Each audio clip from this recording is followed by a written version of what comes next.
you would want to learn how to articulate a piece of soap without dropping it. Yeah. You know what I'm saying? Because even if you ain't around no booty bandits, I mean, who wants to be bent all over, letting somebody see, you know what I'm saying, what you got back there?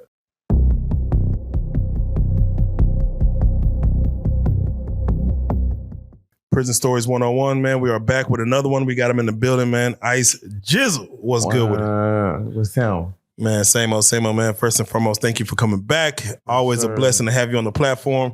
First and foremost, I got to ask how you been, what's been rocking since the last interview, what you been up to, man, what's been cracking? Oh, man. Trying to get this movie out, man. Trying to get this movie out. I ain't never heard of so much red tape in my life, but, you know, we getting there. We getting there. Again, let them know what the movie is and what the scope of the movie is. The movie is called When Money Ain't Enough. Me and my ex-wife did this together as about two teenage boys who were once enemies, sworn enemies, turned best friends.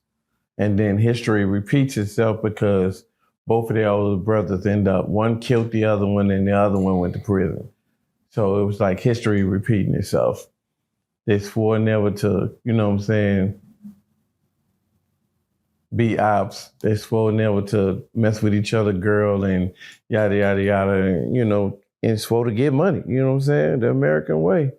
And basically what happens is history repeats itself, man, because they meet a girl and they travels and stuff and end up both falling in love with the same girl. Ooh. You know what I'm saying? It happens. And while that's going down, you know what I'm saying, they had war with the Puerto Ricans, you know what I'm saying, because they done hit for about 500 keys, you know what I'm saying?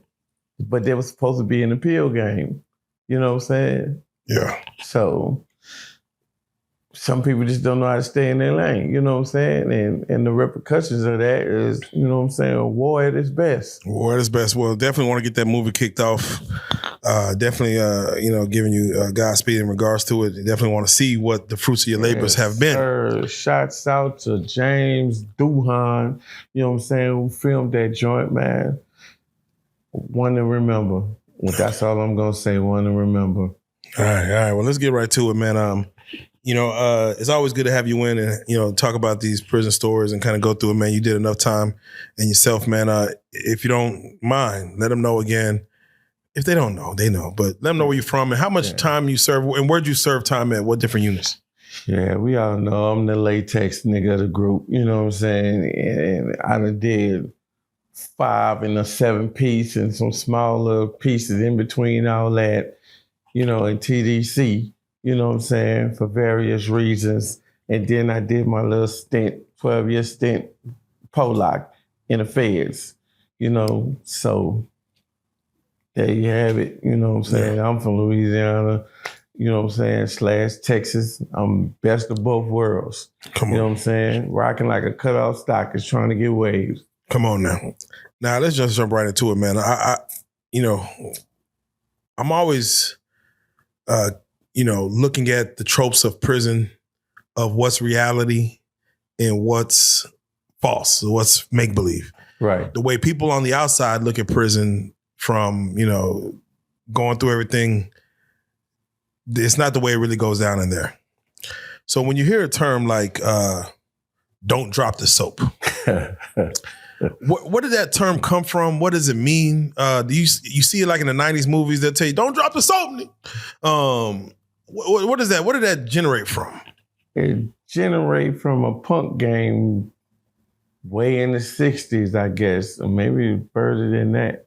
You know, as far as I know, it started in the 60s somewhere, you know, when, you know, you had various inmates and stuff that was frail as hell, you know, running around with that juicy fruit on them and stuff. And them gay boys and stuff, they own them.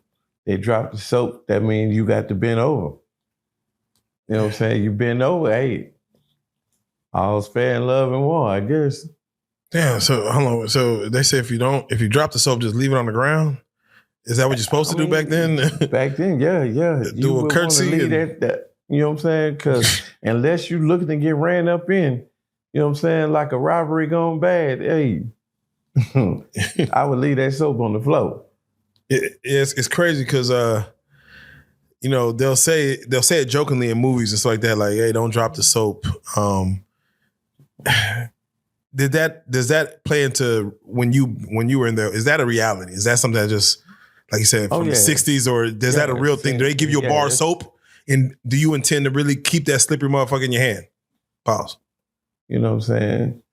So, but yeah, I've seen in my time of going to prison, dropping the soap is still not a good thing to do. Do they you just mentioned like not having everybody see all your goods and whatever. When you hear the, you know, butt naked gurney, so they say get up out of them, bend over to check it. Do they do that with other inmates around, or they do that in the privacy? They don't care who around, and they rather a multitude of people around because they do it to strip you of your value, to strip you of your morals, to strip you of your, to shame you. That's the reason they do this stuff. Anything they can do to strip you of your manhood, they bout their life. Yeah, they bout their life. So anything degrading and shit, they're gonna try you. So if other inmates around, yes, their job is to just, of course, mind their business, look the other way, but yet knowing they're trying to show you, I'm gonna humiliate you right here in front of people that you might respect or don't respect or have problems with. But the inmates still have the respect enough to mind their business, I'm assuming. For some, yeah, they mind their business, and for others, they want to see. You know what I'm saying? Oh, hell. They looking for that action. Shit. What about the when it comes to you know, when they look at other tropes that they speak on, is the pants sagging. Pants sagging. Yeah. Wow. Yeah, how is that looked at? You know, I hear different stories of one part is gangster, showing the Crips and the Bloods and all that stuff. In the 90s, you was a gangster if you have your pants sagging. On the other end, I hear about now you trying to show off your goods for whoever want them. The average youngin, YN, they run around with their pants and ass showing, you know, as a fad, as a, you know, it's attention either way it go. But some attention is unwanted. You know what I'm saying? You're not thinking about who watching your ass while you walk and what they're imagining they can be doing to your ass as you walk. A lot of YNs don't know how to be their own man. They need somebody to follow. It's like being a Boy Scout trapped off in the woods with no training, no guidance. So the first person you see, you're gonna follow what they do. How long you been out here? Oh, wow. Okay, so you must be the man. Okay, so you sagging your pants, this, let me drop my shit a little bit. You know what I'm saying? Well, not knowing that what you're copying can get you in some serious trouble. Because depending on what my mind is, you will never see what I got coming until it's too late. And that's a hell of a way to live your life. But sagging came from slavery for those who are uneducated. Really? Please. Sagging came from the slave ships. After the master broke your ass, they made them sag and pull their pants down to show that there was no longer a man. There was no longer worth anything. You're 3/5 of a man already. So once this is done, you're done. Stick a fork in them. See, it wasn't about homosexuality. It was about shaming and degrading you. And many of the slaves that they have were so outgoing, outspoken, and warriors that it was a pleasure for them to break you. Yeah.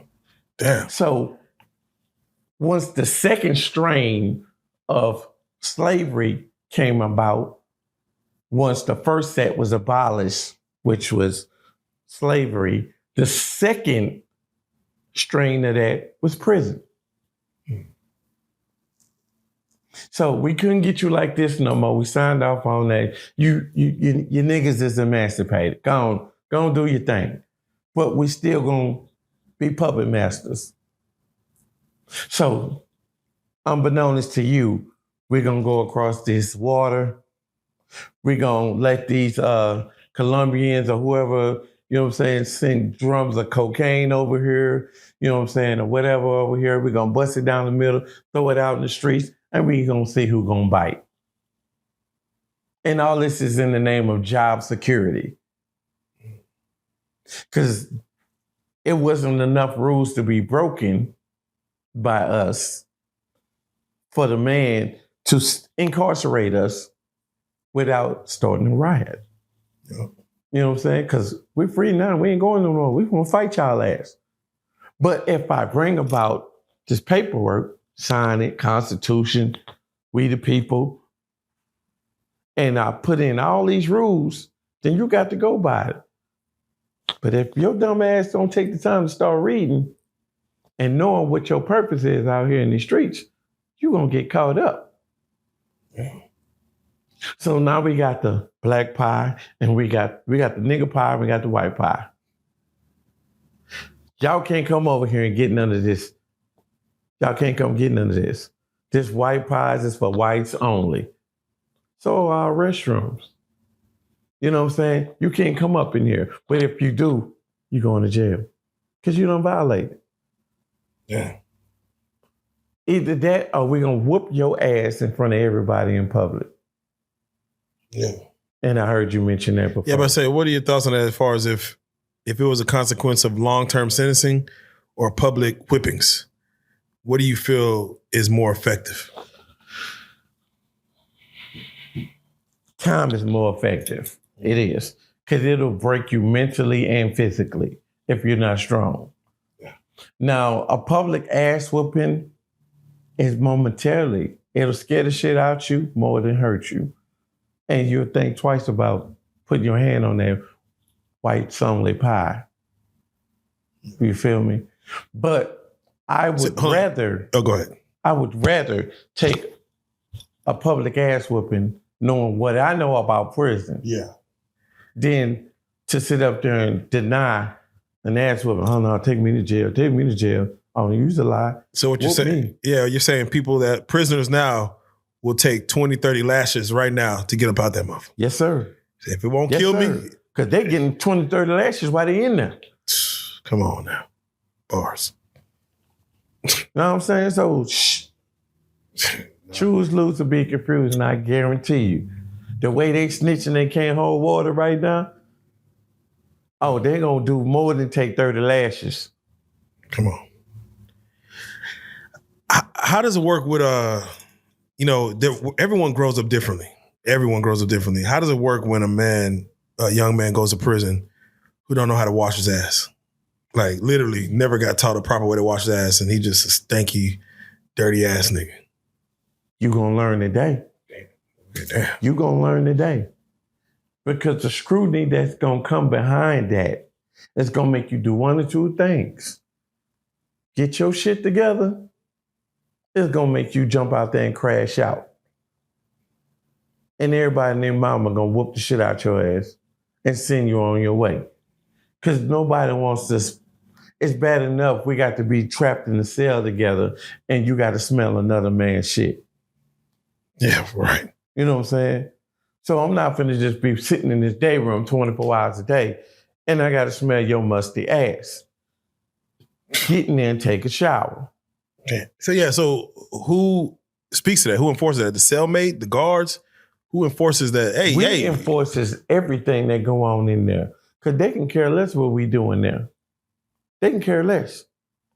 They pretend not to because of their job title. But let's be real. They can care less. They can care less.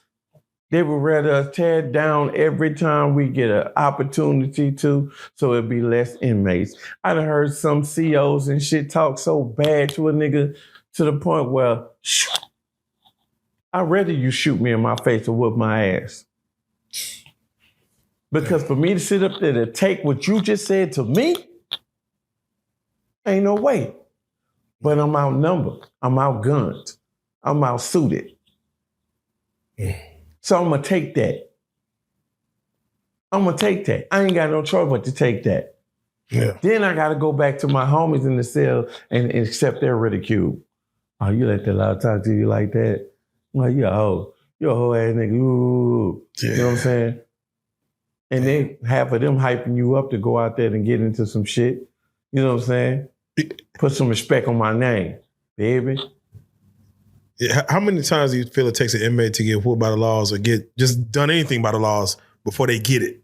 Because I know some young dudes gonna buck the system each time. Like, I done seen dudes time and time again get their head knocked off, drug out, sprayed, stumped, hog-tied, and all that, and they still don't learn their lesson. And then there's some, you bark at them too damn loud and shit. They, hey, be cool. I'm good. I'll be good, Mr. Peckerwood. I'll be good. Mr. Peckerwood. You know what I'm saying? So it all depends on the individual, how strong he is or how weak he is, and where his mentals align. Yeah. Because if it don't align and shit, he gonna crash out every time until somebody kill him, whether it be the inmates or the laws.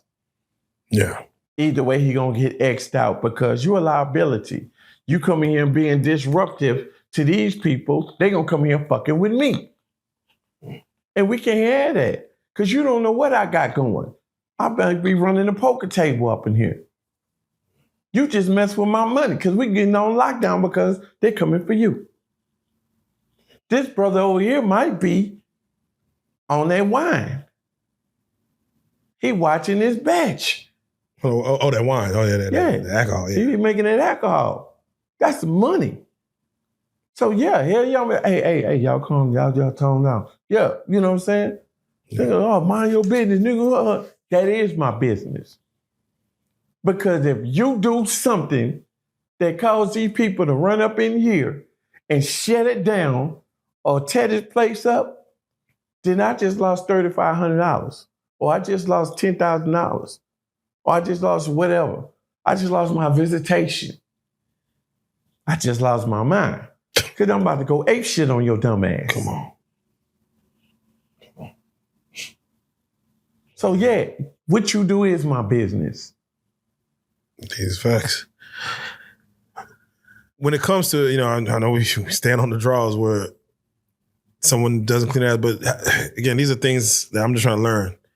How does one acquire more underwear in prison? Like how many pairs do they give you when you first get there? How do you acquire more? How do you clean your drawers in prison? Like, Are we talking about fair or state? Let's go both if you know the answer for both. How does it work each way? In the state, last time I checked, you were allowed 3 pair. Only 3. Think there's 7 days in a week. Hey, wash them. Wash them. That's all I can tell you. You know what I'm saying? When I was in there, it was 3 sets of this and 3 sets of that. Well, 2 sets of whites and 3 sets of boxers. Oh, whites, you mean like white shirts or what do you mean? Like in TDC, you wear white. Okay. They give you 2 sets of whites. Yeah, 2 sets of whites. 3 sets of boxers. 3 sets of boxers. And anything else, you got to buy out commissary. You have to. I hear people where they wash that in the toilet. Toilet, sink, however you can wash it. Bucket, you know what I'm saying? Be creative. However you get it done, get it done. How you dry it? What the fuck? Make you a line up on your bunk or somewhere in your cell, or line them up on your bunk and stuff. Put your mattress up, lay it down flat and all this stuff, and just let it air out. Oh man, that's okay. So in Feds is it different? And what is it different? Feds is very different. Very different. Feds, they're more lenient for stuff like that. You can have as much as you want to because you're going to buy it anyway. You know, different shoes, a variety of food and stuff. You know, they feed you a little better and stuff like that. But what I can say is the more they give you, the more they take back from you. Because They're not stupid. They give you certain perks for a reason because they know somebody gonna come fuck it up and they're gonna take it back. Because unbeknownst to the public, y'all are paying 4-5 times the amount of money you should for your loved ones to live in prison. Damn. It's buying, you put money on their books for commissary. That's one. Two, a lot of people don't know, they're in there making their own soap, their own t-shirts. You know what I'm saying? They got a garment factory. I mean, they're in there hustling day and night. They're out there building houses. They're out there doing their own gardens and stuff with vegetables and all this other kind of stuff. So you saying taxpayers need to pay more money for what? For more beds, for more food, for more clothing and room for inmates to build more prisons? Hell, we do that on the free. Mm. So where's all that money going? Yeah, that's right. Yeah. Okay. When it comes to uniforms, I do see Fed pictures where people are wearing boots. Tim, like, what is from where you spend time at? What is the dress codes that you see between state, between Feds? What's the difference between max, lows, mids? What's the difference in regards to what a person wears? In affairs, I mean, there is really no difference. The commissary is the commissary. You know what I'm saying? We all got the same list. You know what I'm saying? But you could rock out with and buy, you ain't finna buy no Louis V's like these, but you can definitely get you some nice Timbos and get them rocked out. You know what I'm saying? Get somebody to draw on them, make them look different. You know, you have the leather shop and shit where people put their money into leather and make all kind of crocodile and alligator shoes and purses and all that. It's a million hustles in there. And it's a million ways to dress down and look different. But it's really all the same shit at the end of the day. Yeah, but I say, what's the purpose of someone coming drip down with some gators or some nice drawings on the shoes? Like, who is he trying to? Normally, you do that you dress up for ladies in the free world. What you doing it for in the prison? But that's what it's for. You know what I'm saying? Most time it be for visitation coming up this weekend. You got some dudes that got old ladies that come faithfully every week. You know what I'm saying? Yeah. Every week or every holiday. You know, they're going to be there for the entire visit. So you want to look your best. So yeah, I'm finna go to Key One and ask him to do this, and that and make my shoes different. Definitely. Or I can make my shit look different just to make it so if anybody ever steal my shit, I know it's mine. It's real. You know what I'm saying? It's real. Did you ever come looking proper? Did you ever care about your look? Did you ever care about yeah. I had a property slip for every damn thing in myself. And I ain't came with none of that shit. I hear you. That makes sense. It makes sense. Just let me ask you, did you ever watch the movie The Green Mile?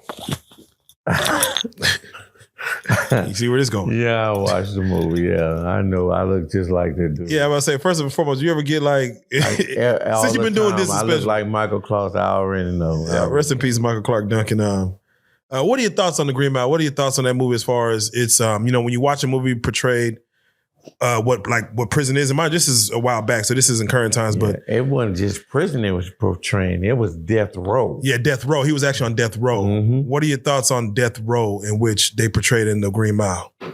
I had only witnessed death row one time while doing time when I got sent to the Walls unit. And I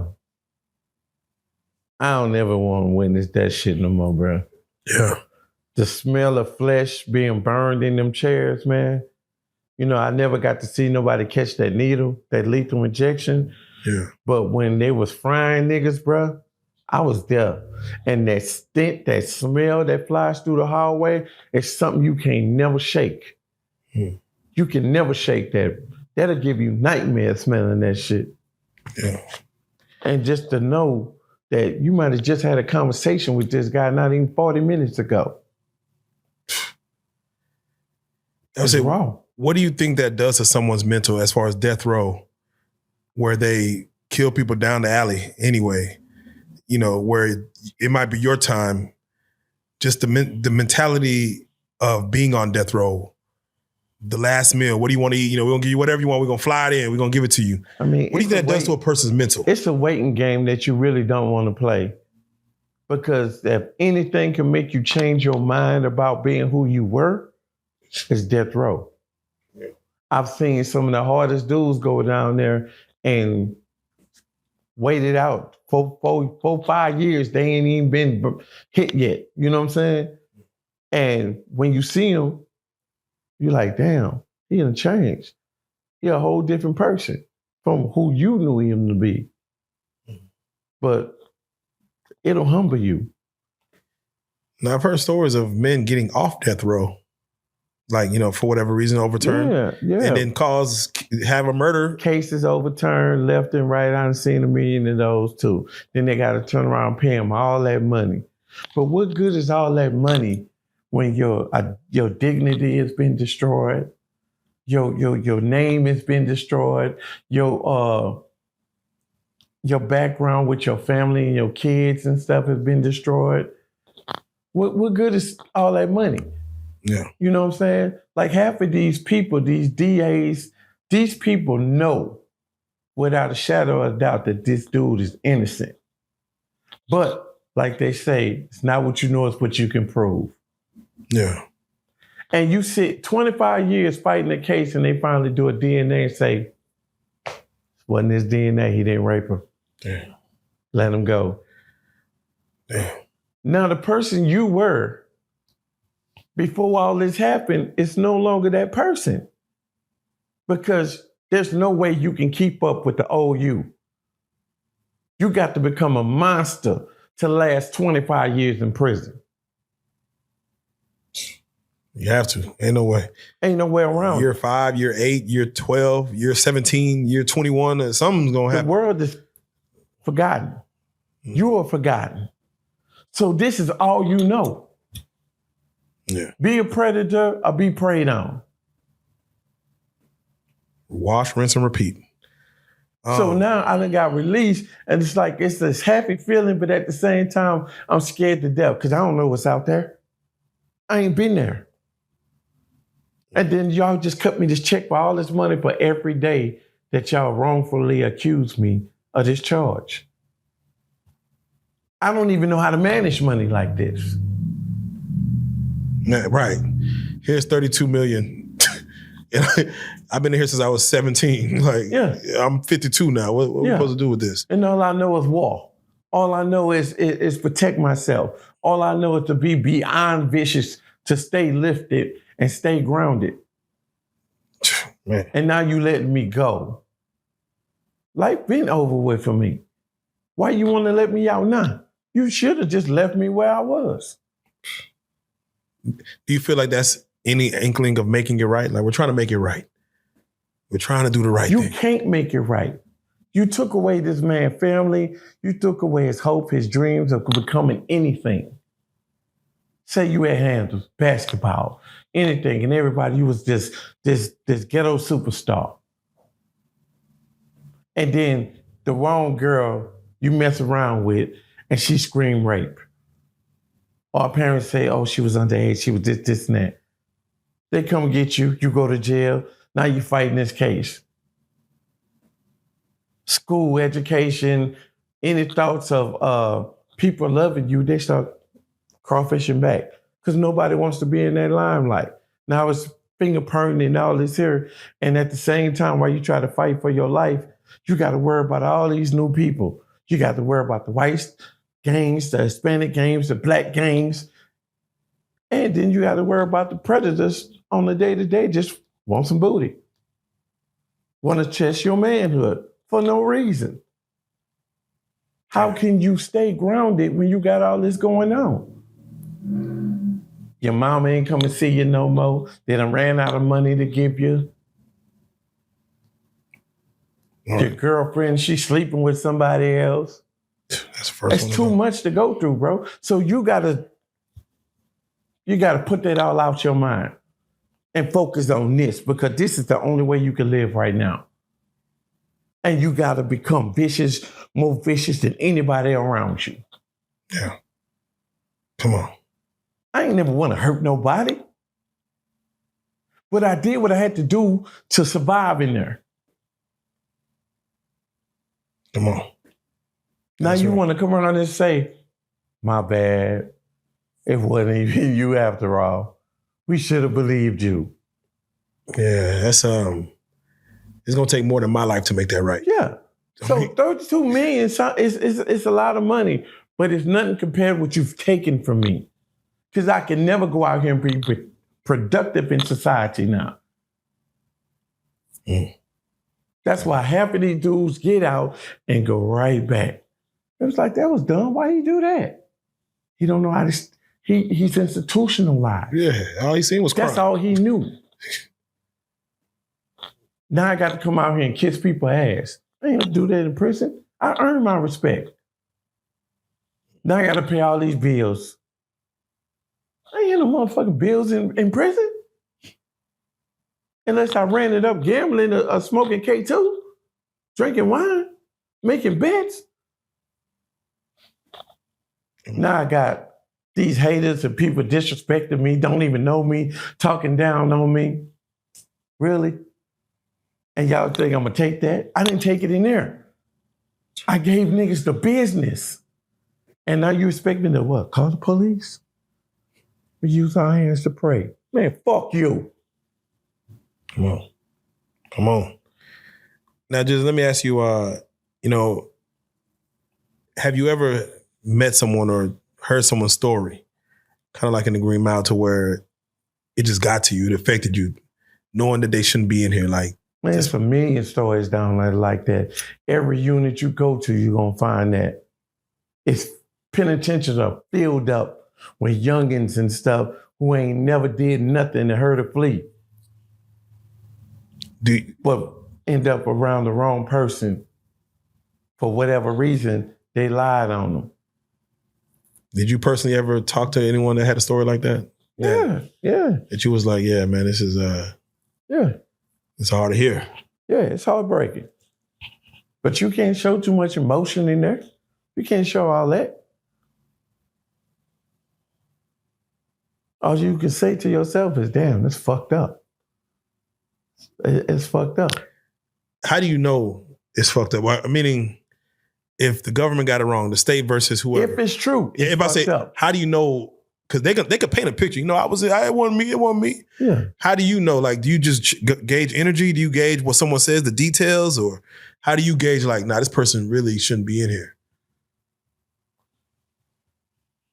Sometimes you could tell when a person ain't supposed to be here. Sometimes. But a lot of times, and this is free game, the real actresses, the real actors, be the ones behind the wall. They got them out here too, but it's a whole lot of them behind the wall. Well, I was innocent. I ain't do it. And pay the picture and make you want to go fight for them. Literally. But then 10 years later, the real story come out and you like, bruh. And you want to kill a nigga. You know what I'm saying? So I personally don't put nothing past nobody no more. Yeah. Because unless I was there to witness what you've done, I can't speak on it. I can't. Yeah. The Bible tells you, judge or be judged. Judge not or be judged. You know what I'm saying? I don't judge nobody. Yeah, someone like, let's say, for instance, R. Kelly. You know, R. Kelly is caught red-handed on a VHS tape. You don't know it's him. It's fuzzy. It's 1999. 98. We don't. It's VHS, but you're like, well, damn it, that looks like your basement, and it looks like you. Everything's there, but he still denies it. He says, I'm not guilty. He gets found guilty, goes to the feds, and while he's in the feds, because he's finding pills, he still just says, I am not guilty. That was not me. What do you look at someone like that when you're like, man, bro, like, do you tell them like accountability is part of, God's plan for you, like first and foremost? I mean, I could tell a nigga all day, take responsibility for your actions. You know what you did. But at the same time, I tell my kids this, and I stand on this. A lot of times, what we see ain't what we saw. Mm. You can see something from afar and see a piece of it and be like, oh. That ain't the whole puzzle. But that's now what happened.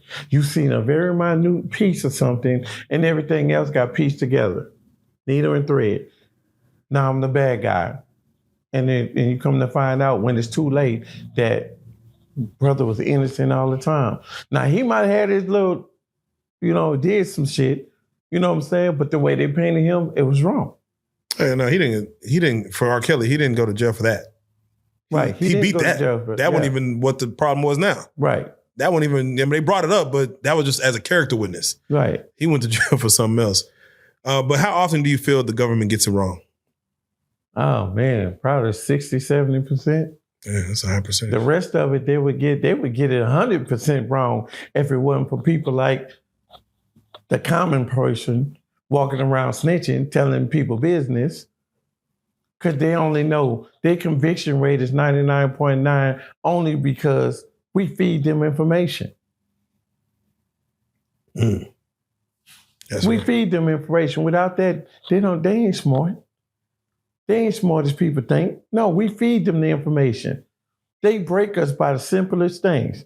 If you got a woman, I'm going to your baby mama first. Because I know you got the kids in the house and she's a mama bear. She gonna protect them kids before she protect you. So if your ass did anything that she know about, I'm gonna break you through her. I'm gonna take them kids. They going to CPS. What you know? She love them to death. Ain't no doubt. But she love her kids more. She gonna tell it. She gonna break. That's how they get you. You running around with a dude you thought was your partner. He been hating on you this whole time. They gonna go to him. He gonna break. Probably easier than she is. Right. Right. You looking at 25 to life, man. Save yourself. Save yourself. When I was in that room, these people fucked me up with that. It's a Sunday. I'm in the county jail. Don't get no damn visits on Sunday. Wait. Visit. Who they talking to? They said, you got a visit, homie? I said, man, y'all tripping. There ain't no visits on Sunday. I stayed laid there, just sitting there watching TV. They came back in there. Boy, you don't want your visit? Look at the CEO and shit. I say, man, stop playing. Go put your clothes on. Let's go. I'm going to escort you. You got a special visit. Special visit? I'm like, damn, I did put in for some shit, you know what I'm saying, to see my baby and hold my kid, because I ain't been able to fuck this glass. So I'm thinking that's what it is. I get down there and shit, it's two plain clothes motherfucking FBI agents. Badges shining like new money. How you doing? Have a seat. Can you get something to drink, something to eat? You might miss what y'all call a chow. Oh, man. We got you. What you want? Chinese? What you want? The fuck? I'm looking at the table. They got about 30, 40 files out. Hundreds of pictures just laid all out. I'm like, what the fuck this shit about? And they were like, you know how much time you looking at? You're looking at life. It's your third strike, man. And compared to this orange book right here, your points alone, your past is gonna sentence you. You dead. The only thing you can do is a Rule 35. What the fuck is that? Y'all speaking a language I don't know nothing about. They're like, let's make it easy for you. Do you know him? I'm like, no, I don't know him. Yeah, you know him. Then they go pull a picture from behind, one with me and him in the pictures. Yeah. I'm a rapper. I'm in the club. I take pictures with niggas all the time. I don't mean I know that dude. What's up? Well, we're trying to get him in trial. You gonna help us. 7 years we're gonna knock off. Huh? I don't know nobody don't want to help themselves. Not for real. For real. Man. All you got to do is get on the stand and turn him out and say his name. And say at least twice a month he dropped a bird in your lap. You done. He ain't got to see you no more, and you ain't got to see him. But they lied to you. You still gonna do that time. You still gonna run into him on one of these units, one of these forms, or run into a homie that know what you did. That little shit they used to say, what's that movie? I Know What You Did Last Summer? Yeah. Oh, yeah. Oh, yeah. Oh, yeah. And they gonna bake your ass a cake. With a fish hook. Damn. That's what I never understand about snitching. You do all that snitching, you still got to come out here and face me. You still got to do time just like me. You just doing a shorter version. And you think you're gonna make it out? Good luck with that. That's some real shit. Real shit. Let me ask you, Hollywood, from movies like Lockdown, Undisputed, American Me, they paint a picture of prison. What kind of picture would you like Hollywood to paint in prison? Because they glorify certain things, whether certain things. A real picture, because most of what they show be bullshit.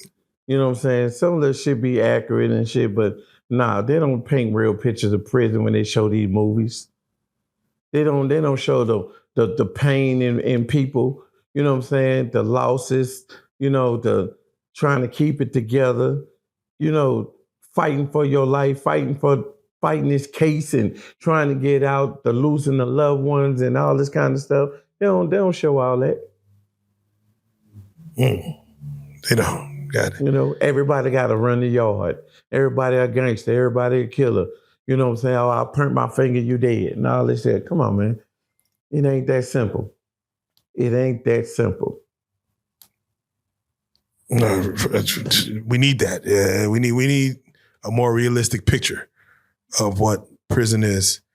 Of course, we don't ever want to glorify prison, man. We try to do these conversations to, bring a realness to what has happened, what you went through, and hopefully someone's educated by seeing and hearing what you had to go through and putting it and applying it to what they're doing to hopefully not end up where you ended up. Right. So as always, man, if you don't mind, can you speak, to the youth out there, or to the young director that's trying to make a movie and, got one foot in the game and one foot into, his dreams? Well, I'm gonna paint the picture because I'm dropping movies right now. Come on now. You already know. If they don't do it, I'm gonna do it. So y'all be on the lookout for Prison Stories, the movie, because it's definitely coming. But Come on. My advice to them is to do some research for a change. Do some research. Get some real people. Let them tell a story. And then you grab from that story and put what you need into this movie instead of just imagining things. Taking something that you heard and then running with it without going deeper. You know what I'm saying? And connect the actual outside to the inside so they'll know what's happening. Because it ain't a joke. It's not. Come on. And it don't have to be as rough as it is. Come on. No, that's real. That's real. All right. Definitely, man, as always, it's always definitely good to have you come through, have you speak on it. I'm curious, have you, we spoke on the last day room conversation. Have you had a chance to Google yourself, chat GPT yourself? Nah, I haven't. I mean, I'm going to try to chat GPT you right now. I just want to see what it says. You mind if I do that real quick? I ain't tripping. Let me see. Let me see. It says, I'm going to type in, who is Ice Gizzle and why is he famous? I'm going to use the words. Okay. All right, ChatGPT is pretty quick. It says Ice Gizzle is the stage name of Nathaniel Wade, an artist, writer, poet, author, and former federal prisoner. He's originally from New Orleans, Louisiana, and was raised in, says McKinney, Mactown, Texas. That's right? Correct. Oh, man, ChatGPT.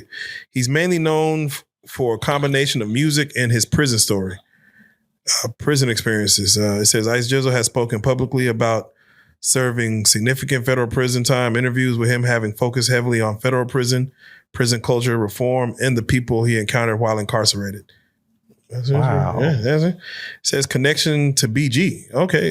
It says he has discussed being incarcerated with New Orleans rapper BG, as well as growing up around the New Orleans scenes associated with Soulja Slim. A Boss Talk 101 interview specifically featured him discussing prison with BG, Soulja Slim in his federal time. Is that right? That's right. Yeah, we have not discussed BG, Soulja Slim on this platform. I'm not going to do it today. I'm not going to do it today. Maybe the next one. Y'all, if y'all want the next one, y'all have him come back. Y'all get in the comments. It says music. He has released hip hop records, including On the Block, Top Notch, Triple D Hustle, and What You Gonna Do with All That. The later featuring Dallas rapper Big Tuck and Cheddar Low. Yep. Okay, all right. It's still pretty good. All right, author, writer. He describes himself as an artist, ghostwriter, poet, and author. In interviews have discussed him being a children's book author as well. You have children's book. Yeah, I have 4 children's books out right now. My God, today. Thank you for that. Thank you for that. That lets me know you should never pigeonhole yourself as an artist, as a media personality. It says Prison Stories 101. He's also gained attention from his appearances on Prison Stories 101, including videos centered on his experiences and observations from decades in the prison system. One Prison Stories 101 Ice Gizzle video from August 2025 has more than 36,000 views in the search data. That's pretty good, bro. Yeah. You got more than that, but that's pretty good. So yeah, it says, it says, I mean, that's pretty much it. All right, that's pretty accurate. And AI's gonna take over, man. I don't know what we're gonna do, man. We're all walking around with chips on our heads soon. With that being said, no, just I gotta say, man, since we first started this journey, telling these prison stories, the fact that ChatGPT knows you for prison stories now, it shows the wealth of knowledge you have. Again, I always appreciate you coming in, putting down good game. Hopefully somebody's always picking up. They always have positive comments to say. It's gotten so much better since before. They love to see. Yeah, boy, they used to. People all the time, they tell me these stories help them. And I was like, really, this was supposed to be relief for myself. Yeah. You know what I'm saying? Because any pain, a doctor will tell you anything that's not of the body has to find an outlet. And pain and suffering is one of the main things that has to have an outlet. So it comes out through bumps, through scrapes, abrasions, whatever. You know what I'm saying? Yeah. Heart attacks, whatever. So this is my, I guess you could say my good old therapy. You know what I'm saying? Yeah, therapy. Definitely. Yeah, that's interesting, man, to go through therapy with the world. Yeah. Like for the world to. But at the same time, therapy. I want no child to ever grow up and go through the things that I've been through. Yeah. You know what I'm saying? Somebody got to say it. Come on. And I'll be the one to say it. It's over. Ain't nothing in them streets. Nothing. Yeah. Nothing. Streets is dead. Streets is dead, man. Again, CCTV, all this stuff. You're gonna get caught. Unless you just love getting caught. I just love, you only bide in time till the hammer comes down. So unless you just love these stories about prison, you want to go see so badly for yourself, then by all means, I mean, we can't stop you, but the goal is to deflect all that energy and put it towards something else and something more positive, something more legal. With that being said, just if you don't mind, tell them how to get at you if they want to follow you. What all platforms are you on? I'm on all platforms. You can catch me at Iced Up Gizzle, Facebook, all them sites. I can't even think of them right now. But I'm on everything. And you can just Google Ice Gizzle and like you say, even Chat GPT or whatever that is. Yeah. It's going to tell you about me and where to find me. I'm out here. It might tell you where you live, man. It might find you. No, that's crazy. That's crazy. Man, with that being said, like I said, man, it's just always a pleasure, man. Thank you for always coming in and putting down that good game. Once again, great to have you on the platform. This is Prison Stories 101, and I salute you, man. Salute. Let's go.